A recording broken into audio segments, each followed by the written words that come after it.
The most annoying people to argue with are the ones that tell you this quarterback is better than the other because he has a ring and the other guy doesn't. And when you talk to Eagles fans about Jalen Hurts and where he ranks among the best quarterbacks in the league, a lot of them will tell you straight in your face, no joke, that Jalen Hurts is better than Lamar Jackson because he has a Super Bowl and Lamar doesn't. And when you counter that point with Lamar Jackson is a 2-time MVP, he's a 3-time first-team All-Pro, he's way more talented than Jalen Hurts. Hell, Lamar Jackson is the most talented quarterback to ever put his hands on a football. Eagles fans get really insecure when you bring up Lamar Jackson. Lamar Jackson, for some reason, makes Philadelphia Eagles fans get insecure about Jalen Hurts because we all know who's the better quarterback. Being the more accomplished doesn't make you better. If Lamar Jackson played in the NFC, he would have already had a Super Bowl by now. Lamar owns the NFC. He is 24-2 as a starter against that conference. That conference is Disneyland. There are not a lot of elite quarterbacks in the NFC. Outside of Matthew Stafford and Jaden Daniels, who else is on the same level as guys like Mahomes, Josh Allen, Joe Burrow, Lamar Jackson? The AFC is where gods play quarterback. It's like the DC universe. All the heroes in DC outside of Batman have godlike abilities. The AFC is a gauntlet because the majority of the NFL's best quarterbacks reside in this conference. It's a lot harder to win a Super Bowl when you got to get past Mahomes, Allen, Burrow, CJ Stroud. Even Justin Herbert has the ability to be really good. But in the NFC, it's a cakewalk when you have a quarterback that's consistent and benefits playing on an already good roster that out-talents nearly everybody in the entirety of the NFC. What's another team in the NFC that you can name that has a team as stacked as what the Eagles do? Detroit. And Detroit got ravaged by injuries last season.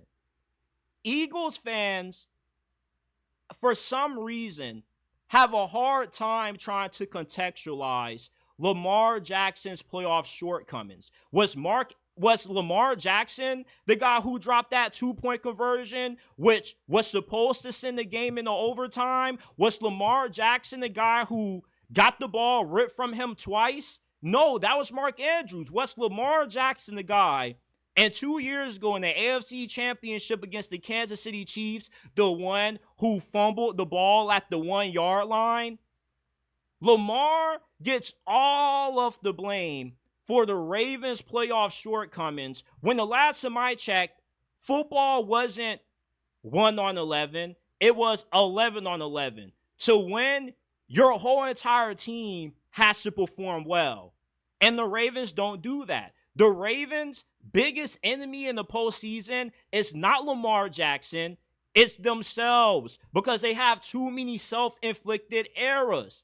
It is unfair to put all of the Ravens' playoff losses on Lamar. When they got their ass kicked in 2019, that's the 1 seed by the Tennessee Titans, Lamar, it wasn't him who just didn't play well in that game, but the entire team struggled.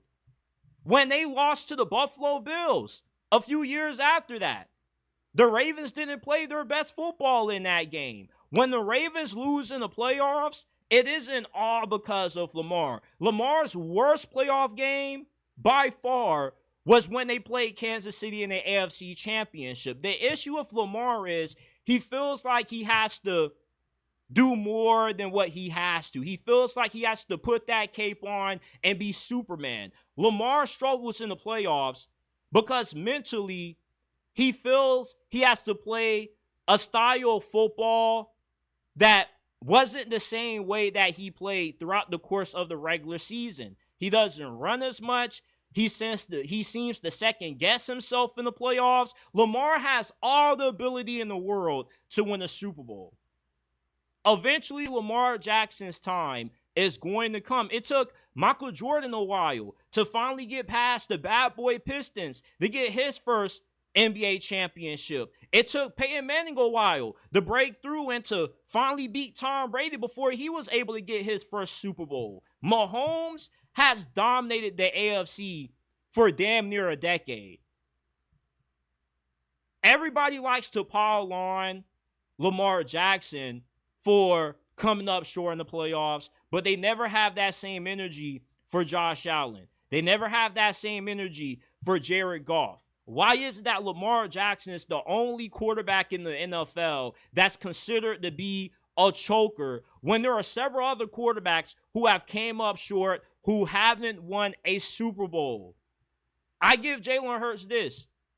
He plays his best football in the biggest moments, and that's why I have respect for Jalen Hurts. If you tell me Jalen Hurts is an elite quarterback, I nod my head and agree with you.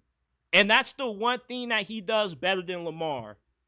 He doesn't get in his head. The moment doesn't get too big for him. He's always cool, calm, and collected no matter what. And he's the only quarterback in the NFL that has been able to go toe-to-toe with Patrick Mahomes in every game that he has seen him in the postseason. I give Jalen Hurts that. But let's not act like Lamar Jackson is incapable of being able to win a Super Bowl, and let's not ignore that there were other external factors around Lamar Jackson that contributed to the Ravens getting sent home the past 2 seasons. Lamar Jackson is the only reason that John Harbaugh still has a job and nobody talks about it. Before Lamar took over for Joe Flacco in his rookie season, John Harbaugh was on the hot seat. He was about to get fired at the end of that season until Lamar Jackson came in, turned the season around, and saved John Harbaugh's career. The media never talks about that. They forget that happened, though, and then they want to use his first playoff game against them, when most quarterbacks that are rookies don't win a lot in the postseason. Outside of Jaden Daniels, he has gone further than any other rookie quarterback has gone in the postseason. There are just so many factors that goes into winning a Super Bowl that far exceeds just how well a quarterback plays. And that's what often gets ignored with how Lamar Jackson is judged by everybody in the media, from Eagles fans to guys on ESPN and Fox Sports. They make it as if Lamar Jackson plays quarterback, he throws the football to himself, he catches the ball, he's playing punt, pass, he plays defense also, when there are other factors that go into the Ravens' shortcomings consistently come playoff time.